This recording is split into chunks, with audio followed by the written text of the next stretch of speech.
Greetings, Gators. Welcome to another episode of University of Florida's College of Design, Construction, and Planning Research Seminar Series, the place to be for learning all about the latest DCP research and innovation. I'm Lisa Sundell-Platt, and I will be your host for today's session. We're in for a real treat today because we have another amazing speaker, professor, scholar, changemaker, and trailblazer, Gabriel Castelblanco. Welcome, Dr. Castelblanco. Thank you so much. So a little bit about Dr. Castelblanco before we get started. Before joining Rinker, he has collaborated with university in Latin America, which specifically Chile and Colombia, Europe, the Netherlands, and the UK and Italy, and an Australian Research Center, CSIRO, which is the Commonwealth for Scientific and Industrial Research Organization.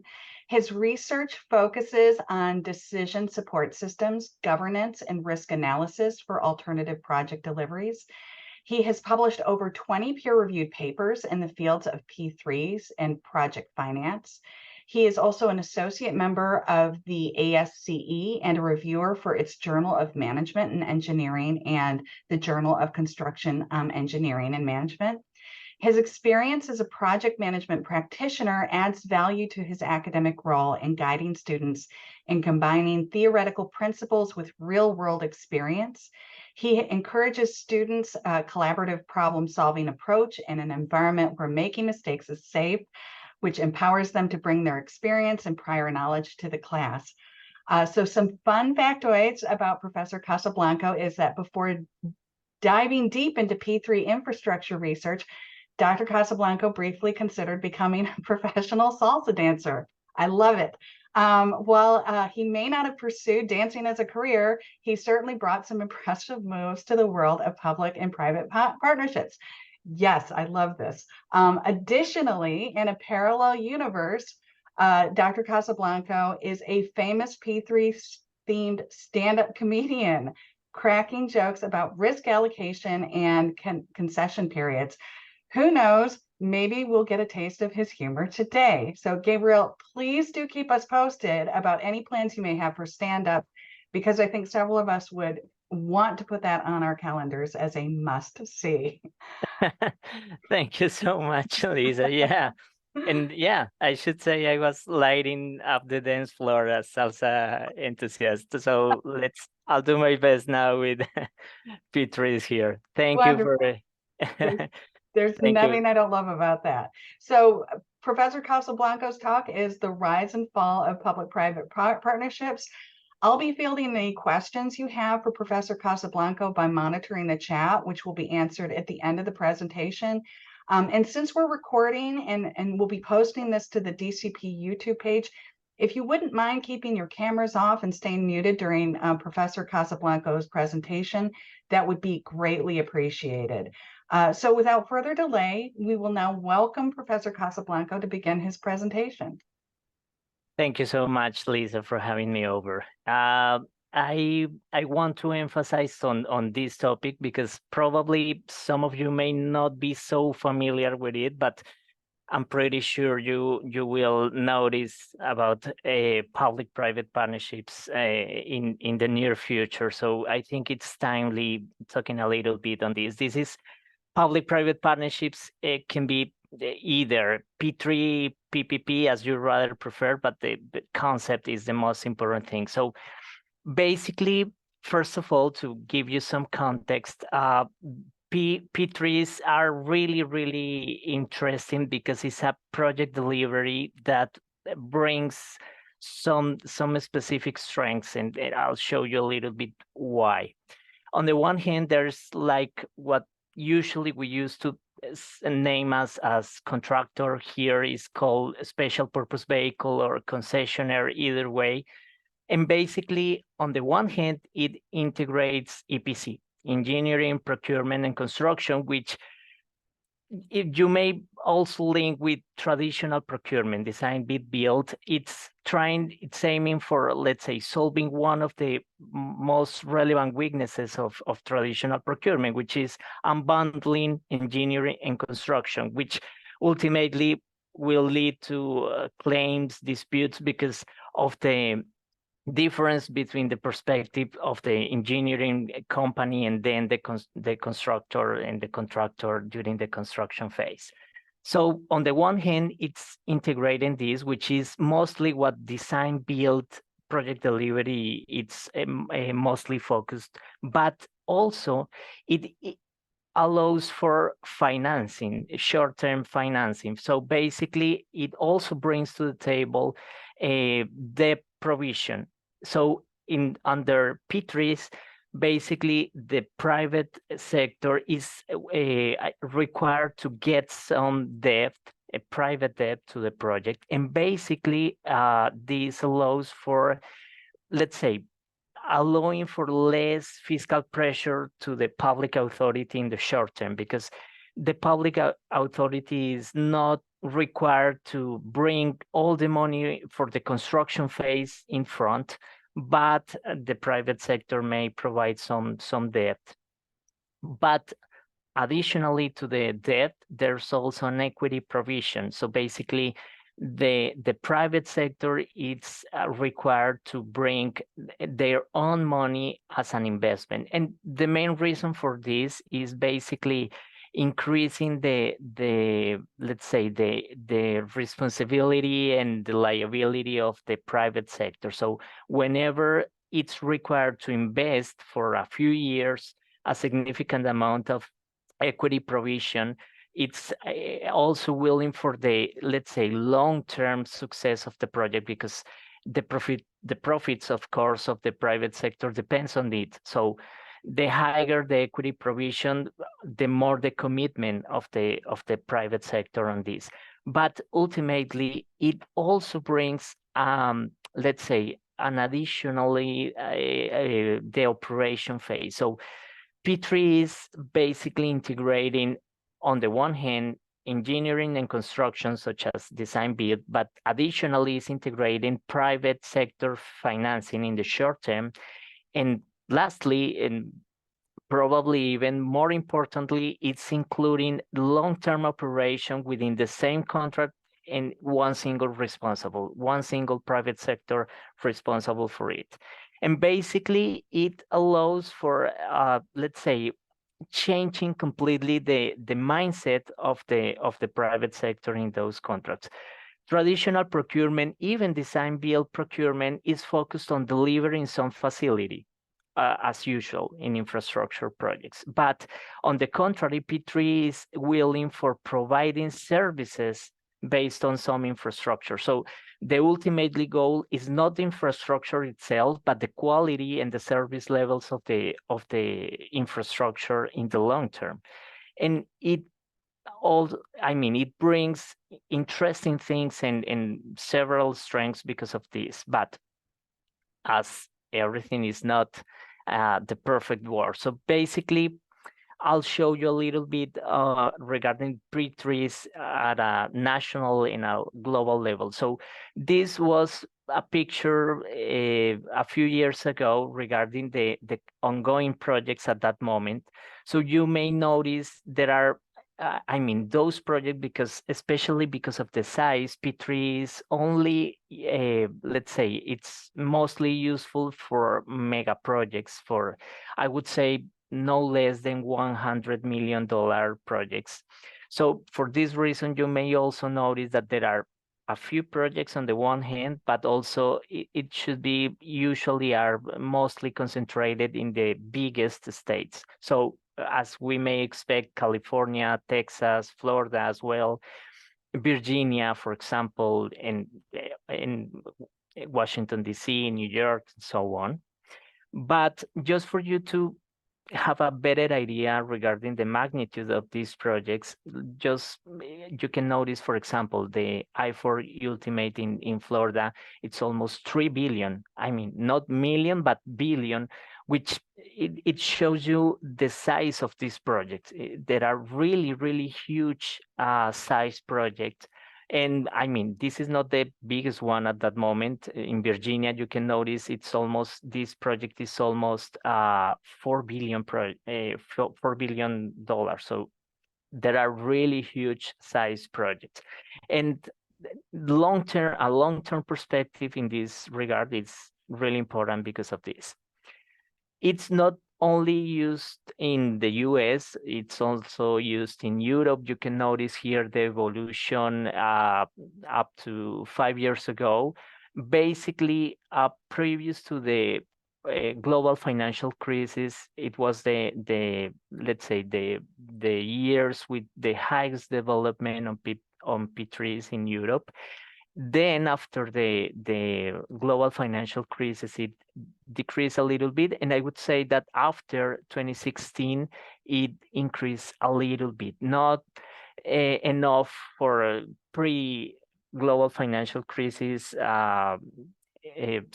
numbers, but it's increasing after the impact of the global financial crisis. So you can notice here also the magnitude.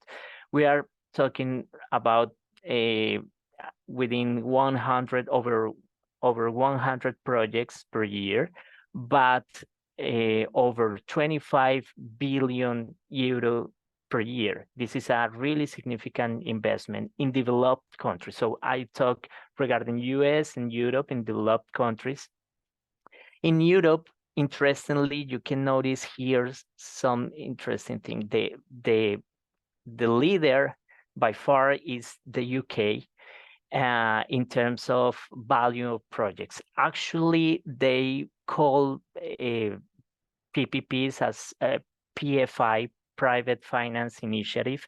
And this is also a common term in this literature because of the significance of this program. But interestingly, 5 years ago in 2018, the UK decided to finish completely this project. So this is why I'm talking not only about the rise of PPPs, but also I'm talking about the fall of PPPs. For example, in the UK, currently there's no replacement properly for the PFI and PF2 programs, which were basically focused on PPPs. Currently, there is kind of transition period, and they still struggling on defining a clear policy for the, let's say, procurement of mega projects in the next few years.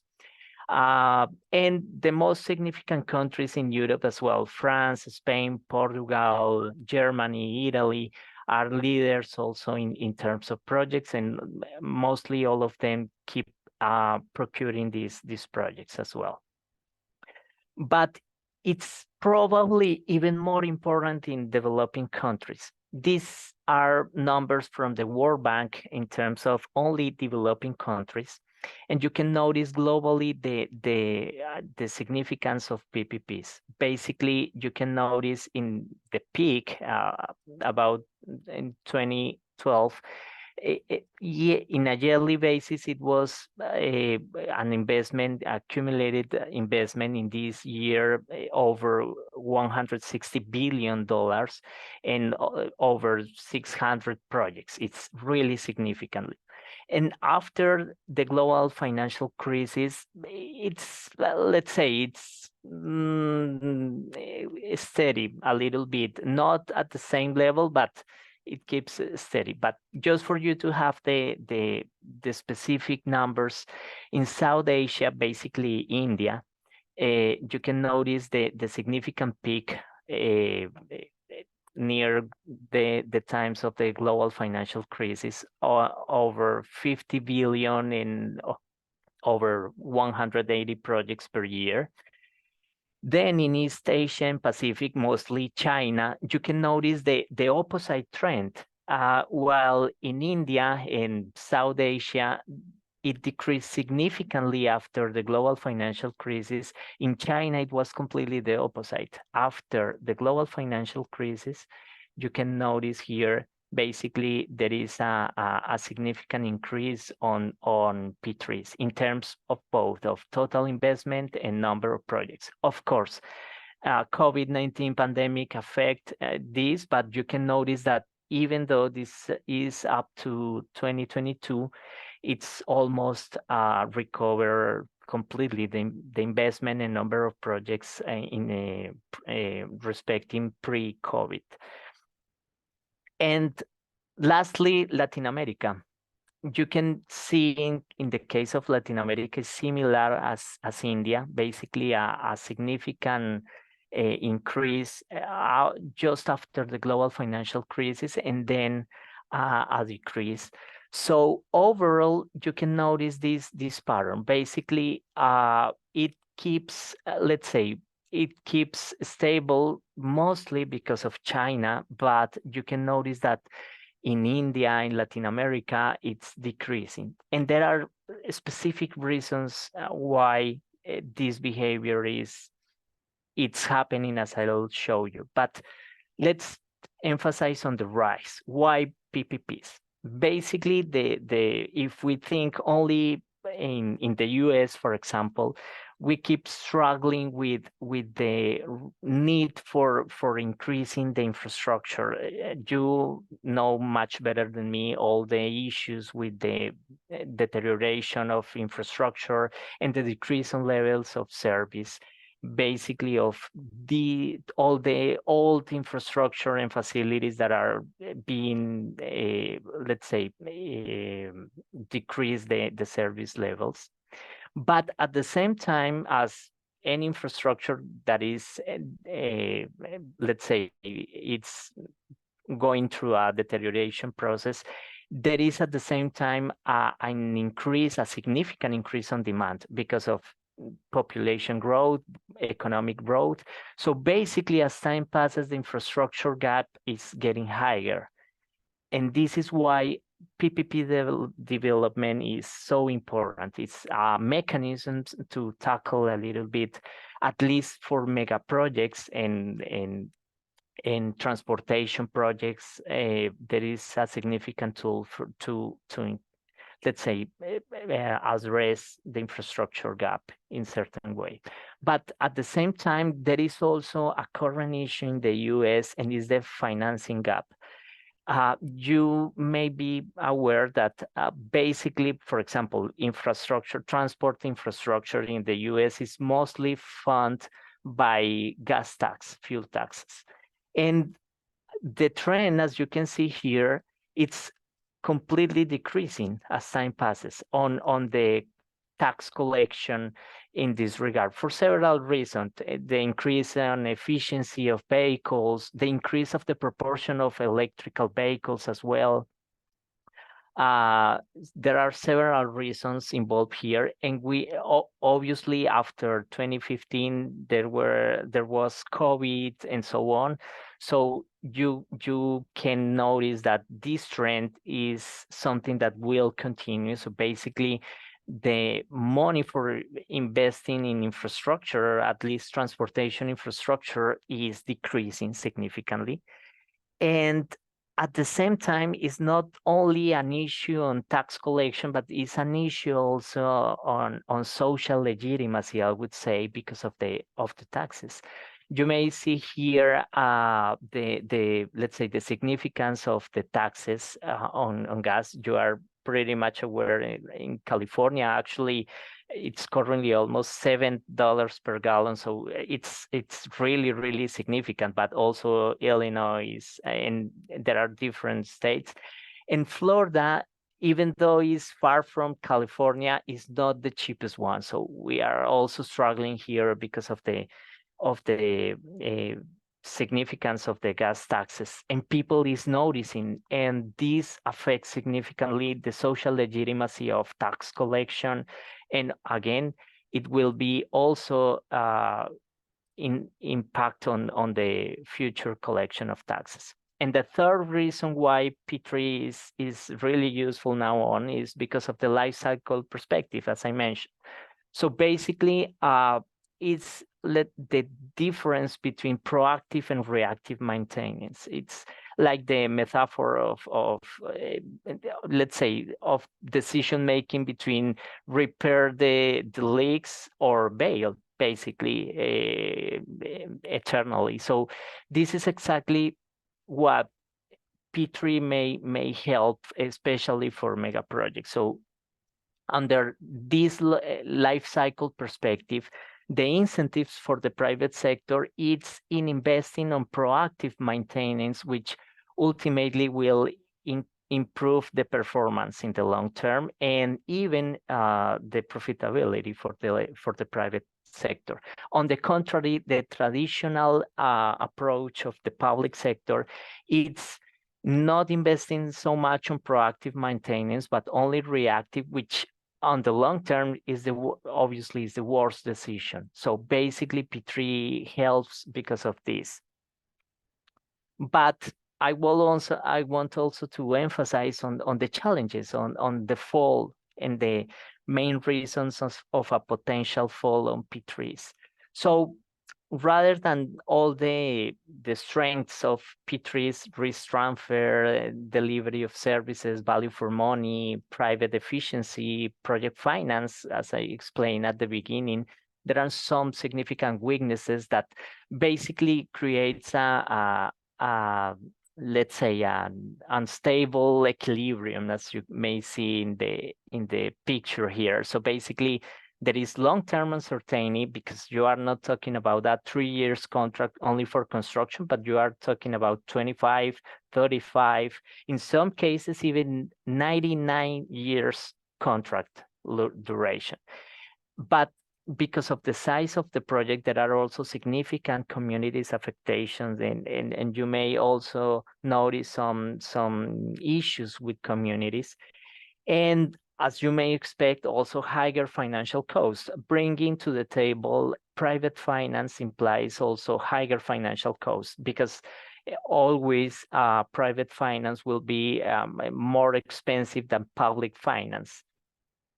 But this equilibrium could be even worse if we also consider the uncertainty in traffic. It happens during COVID. Think about the demand in airports, in roads, but also because of the increasing concerns on user tariffs and basically the payment for using infrastructure, and even the change in debt conditions. You may notice macroeconomic issues in the last few years affect significantly debt conditions in the long term. So there's required, let's say, increasing let's say ways to create some stability for PPPs in this way. Just to go to the local perspective, you can notice some of the current P3 projects, and most of them at the same time it's let's say funded by people. For example, in transportation, because it's basically based on tolls revenues. So people is paying for using infrastructure, which is, let's say, something that as as time passes and inflation increases and there are global financial crises, it may be something risky in the long term. But I mean, I want to emphasize there are even agreements of 99 years. So it's a really, really long-term perspective projects, and it may also increase the concerns of this for, let's say, for external stakeholders. So there are different challenges, as I mentioned before, and the way, let's say, the way out, it's basically increasing the sustainability of P3s in, let's say, in the broader perspective, not only in terms of environmental aspects, but also financial and social. So those challenges that I just mentioned, issues in revenues and asking for user payments, also the, let's say, misalignment between the goals of the impact stakeholders and local communities and the project goals, which is pretty much usual in transportation projects, for example, and even some issues in ineffectiveness of the information sharing between communities and project stakeholders may be balanced through increasing relational governance. And there is a a significant research trend currently on ESG, basically increasing sustainability, governance, and basically strengthening all the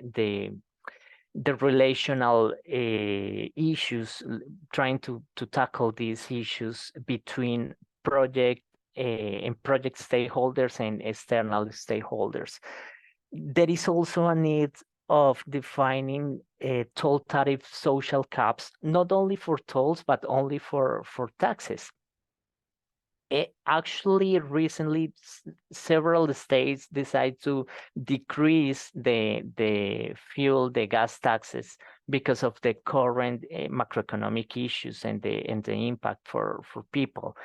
So there is a need for defining, let's say, policies in this term to prevent increasing so much the payments from the users that may trigger significant issues with social legitimacy. And also, it's require also complementary financial funding. I mean, we need also to rely not only on user payments, but we need to identify potential new financial mechanisms. And at the project level, it's key the role of external stakeholders. Traditionally, projects are only defined by internal stakeholders, which means public authorities and contractors. But as time passes, is more and more require the significant involvement in decision making, specifically in early stages of the project from communities. Something interesting as well is the role of non-preferred bidders. So basically, whenever there is a procurement and there is only one single winner of the tendering process, the non-preferred bidders also play a significant role in the long-term and middle-term accountability for the project. So it's really useful, the role of these parties. Actually, for example, some issues in Florida with some hurricane a few years ago, there were some emergency contracts, and basically to tackle these issues and a bridge that collapsed in the short term at that moment, the public authorities select one single contractor with no tendering process or competition, and then the project cost was kind of 8 times what it's supposed to be at the beginning. And basically, the companies that were not considered for this project are basically increasing the concerns, and even there are some disputes based on these legal disputes because of this. And also the providers, because of the risk for the providers of the long-term reliability on payments, there are a significant player in order to guarantee a proper risk management in the long term. So this is the big picture on P3s, not only at a national level, but also at a global level. And there's a lot of work to do in this regard, because this is a procurement delivery that it's required here in the US and probably even more in developing countries. So basically looking for improvements and solutions in the long term will be key for the long-term sustainability of infrastructure development in the next few years. Thank you so much, and I'm happy to hear your questions. Thank you so much for a fascinating presentation, Gabriel. We do have a question in the chat from Bill Odell, which I'll read. And please, the rest of you, please feel free to type in questions in the chat, or you can unmute yourself and turn your camera on. Bill's question is, do you think that climate change may bring about an increase in number and cost of P3 projects? Indeed, actually, I I published a few months ago a paper only focused on environmental impact assessment in peat trees. And there are several concerns in this regard because uh, again, especially when you need to deal with the long-term contractual approach and assessing properly the long-term implications of these mega projects, it's really challenging. And issues in the assessment of the environmental impacts and the mitigation measures will have a significant consequence because, let's say, contractually during the next 2, 3, up to 9 decades, the contract clauses will define everything in terms of mitigation. So it's fully, I mean, this is why also the role of external stakeholders is gaining more relevance, because the only way to account for, let's say, for better mitigation measures considering the climate change, and I mean all the consequences of climate change, it's require, let's say, some pressure from not only communities but also some interested stakeholders like NGOs and different other organizations that may bring to the table uh, improvements in the planning of the mitigation of these environmental issues, that I mean on the environmental risk in the long term. So yeah, for sure.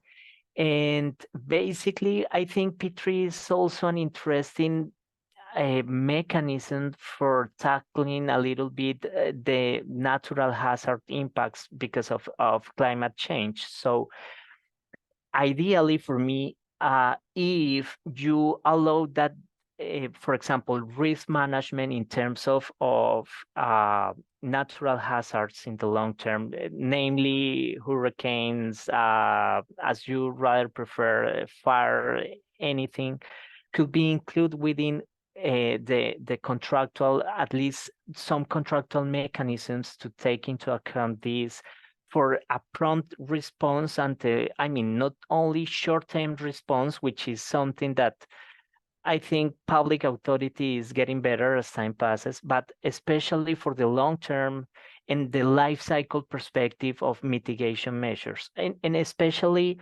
P3 has an enormous potential because the private sector should aim for the best engineering design decisions at the very beginning for ensuring the best performance in the long term, considering these climate change hazards in the long term. So it's a way also to enhance the engineering part, the design part, the planning part, to take into account a little bit on this.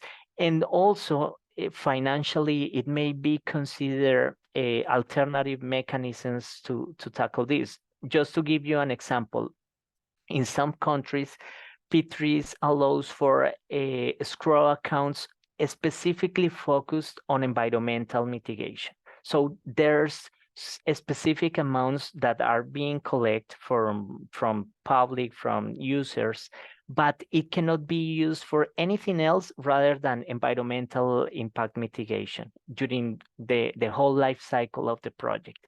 This is something that it's not possible in traditional procurement, of course, or design build even. It's only feasible if you think in a long-term operation within, let's say, bundling the same contract. This is why P3 has an enormous potential for tackling a little bit the climate change hazards. Thank you for that answer. We have had another question come through the chat privately. It seems to be somewhat related to your response, Gabriel. You had touched on social legitimacy. What are the drivers for the perceived value and of social legitimacy? And have you found that this perception varies by region significantly? Yes, indeed. Actually, I think the infrastructure type plays a significant role let's think about this. It's not the same the social legitimacy issues, for example, of a hospital or a school, even, for example, social housing, respecting a toll road, respecting specifically transportation projects. There are two different things, because transportation projects, almost by definition, only will benefit and let's say some specific communities, but even may affect some others. You are fully aware that, for example, increasing the number of lanes in a road will create barriers between communities and so on. So plus environmental impacts, everything that will be probably 100 miles, 200 miles, it's the potential for affecting multiple communities. It's much bigger for transportation projects rather than let's say non-linear projects. So there are two different things. One thing I already found is that for specifically for transportation projects, there's require considering within the scope complementary facilities non-related to transportation. So, for example, if communities may perceive that the project is not only for increasing the number of lanes of a road or for increasing a railroad or something like this, but it's also bringing uh, things that may be not so significant for the magnitude of the project, but maybe a new public school in one specific city in this area, or even some facilities for communities uh, based on this, let's say, social perspective of the projects, rather than only focusing on the main goal of the on the infrastructure development. This is something that may significantly help, and it depends on the communities. Of course, it's not the same if you are dealing with high income communities or on the contrary, low income communities. The needs are completely different, the perception, the priorities are completely different. Even the power within the negotiation is completely different. So it is require let's say a good understanding of the local communities, of their priorities, and let's say taking this into account in a real way, because I mean, usually paper statements used to say beautiful things, but reality usually goes in a complete different direction. So it's a matter of facts, of let's say of bringing to the table the social needs at the very beginning of the planning phase, and then bringing it within the scope of the project and bringing kind of collaborative governance bodies. I mean, if people, if communities may notice that they are not only an external stakeholders as usual within projects, but there are, I mean, they can express their concerns, and these concerns will be taken into account within the financial decisions, the scope decisions, and the long-term decisions. Probably the attitude and the perception and the legitimacy of the project will be completely different. So this is something that is really challenging, and it obviously implies a multidisciplinary approach. But this is why one of my main research paths now is focused on this, on ESGs specifically, because of the relevance of the social dimension within P3s. Thank you for that answer. We've got another question. This is actually from Meg Portillo. She's interested in how you got interested in this topic, and could you speak a little bit to the challenges of conducting an internationally based line of inquiry Also, do you see the impact of rapidly evolving AI-based technologies on the way you're developing your research program? Yeah, totally.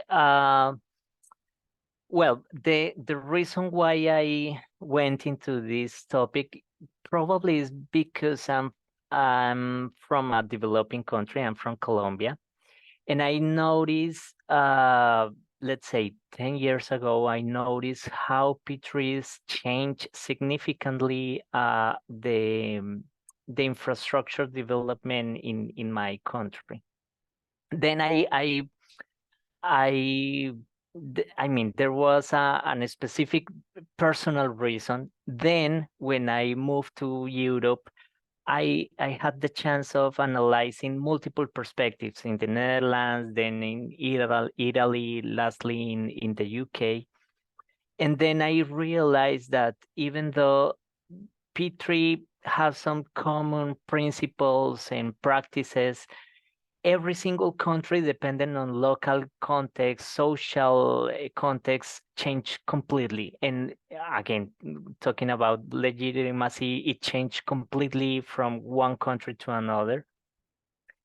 Uh, and this is the reason why I start, let's say, analyzing this topic. And as time passes, of course, I'm fully aware about the relevance of AI for, I mean, not only for P3, but almost for our daily life. But in terms of P3, sure, there's, for example, just to give you one example, a paper that was just approved for publication in a journal is focused on applying natural language processing on analyzing contractual clauses. So one of our, let's say, main concerns in terms of governance is analyzing contractual governance and the implications, the long-term implications on the performance of the projects.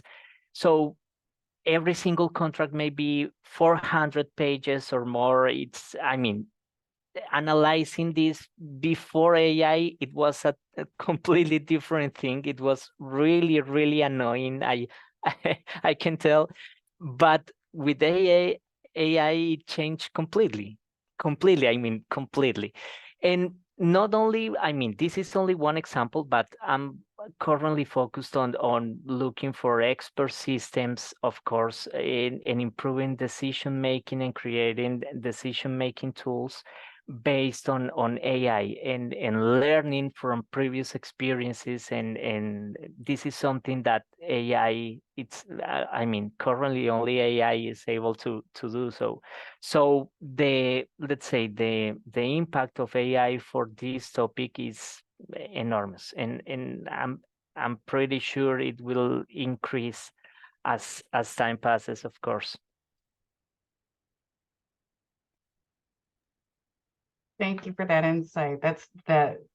Yeah, it seems like the potentials are boundless when it comes to integrating AI into the kind of work you do. Again, anybody who has a question can type it into the chat or feel free to unmute and turn your camera on. I'll jump in with one of my own just because I'm curious based on your presentation. It seems as though most of the incentives for communities and countries to opt into PPP or P3 are primarily due to economic drivers. Have you found that to be the case across the board, or are there other incentives that might prompt communities or countries to opt into this kind of relationship and this kind of work? It's interesting you mentioned this because actually it's at the same time probably on the one hand is one of the reasons why several countries, especially developing countries, are looking for P3s, but at the same time is the one of the main issues, and actually I would say is the main reason why the UK decided to finish completely the P3 program there, because I mean P3 brings, again, in the short term, it helps with financing, but in the long term, it increases the cost of this financing because it's mostly private finance. So it's like getting a loan. It's basically you can bring to the public sector a lot of money in this case, but I mean, you need to pay for it. There's no free lunch, of course, and you need to pay more than public traditional public finance, because the public sector may get much lower interest rates in the long term. So it's like having a long-term loan with a really, really high interest rate. So it's in the long term, it may be significantly detrimental. So in terms only of financing and funding, I would say it's mostly useful for countries that are really struggling with fiscal pressure. That, I mean, they are noticing that there's no enough short-term or middle-term financing for significant investment, especially for these mega projects. In those cases, only thinking about the financial perspective, P3 is a good decision. But rather than the financial perspective, I would say that the life cycle approach is something that it really matters for sure, because again, uh, I mean, if the incentive is the long-term service of level, and actually usually the way the public sector pays the private sector for these projects is based on service levels. So, for example, in terms of roads, it may be paid only based on the average speed. So no matter how good the facilities are, if the average speed, even let's say in the peak hours, is really, really low, let's say the private sector will be punished because of this. And this is an incentive of going into the main purpose of infrastructure is not building more bridges, more lines. I mean, in the US, you know much better the long-term effects of only increasing infrastructure and so on. But it's looking for the most cost-effective solution for a specific service where the public sector is aiming to provide. So basically, this perspective on service, long-term service levels rather than infrastructure delivery, it's something that really matters for the privates, let's say for the long-term performance of these projects. So it really, really matters. So there is a trade-off, of course. And even more, there's even some interesting thing. One topic I'm currently analyzing with a researcher from Stanford is specifically focused on what happens once the concession period ends. I mean, what happens with the P3s that were procured in 1990s and that are just about to finish. What is the best decision? The public sector should take this infrastructure and continue the operation, or it could be maybe a kind of a P3, but only focused on long-term operation. So this decision after the first concession ends, it's something really, really interesting, and it's something that it's really timely because the first concessions are finishing within the next few years, and the public sector needs to make a decision, a wise decision, because I would say the worst case scenario is that by default, the public sector say, okay, we receive a 4 lanes road. Let's put a new P3 for 8 lines just because, just to, let's say, to support the need for a P3. And this definitely is the worst decision that can be made. So yeah, it's really interesting also for me.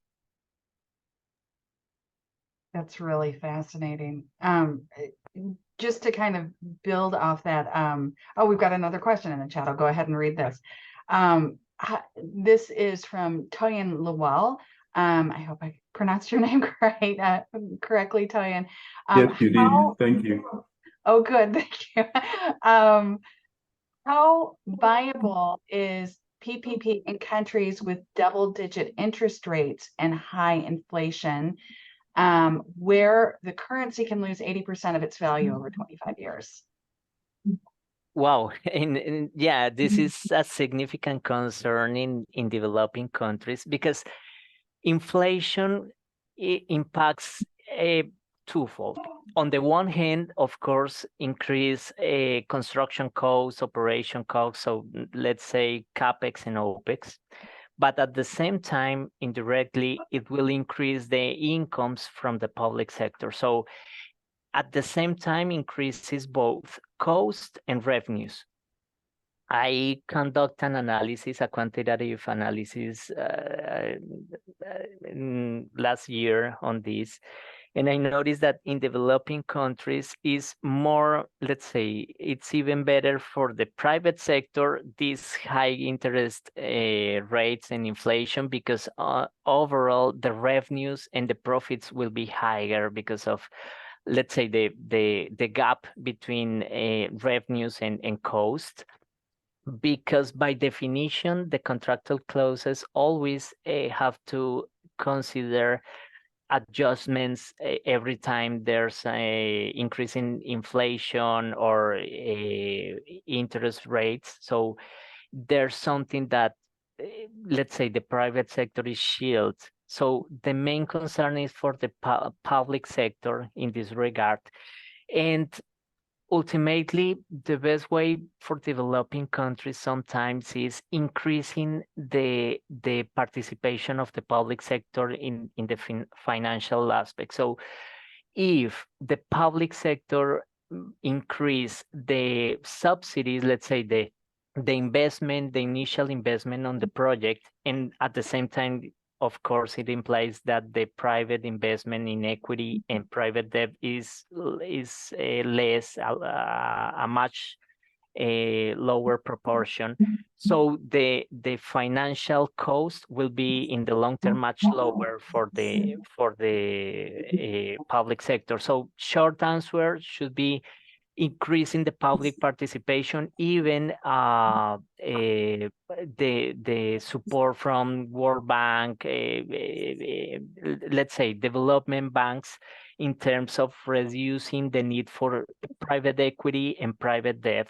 And in this way, is the let's say the root solution for preventing increasing public payments in the long term. Thanks for your question.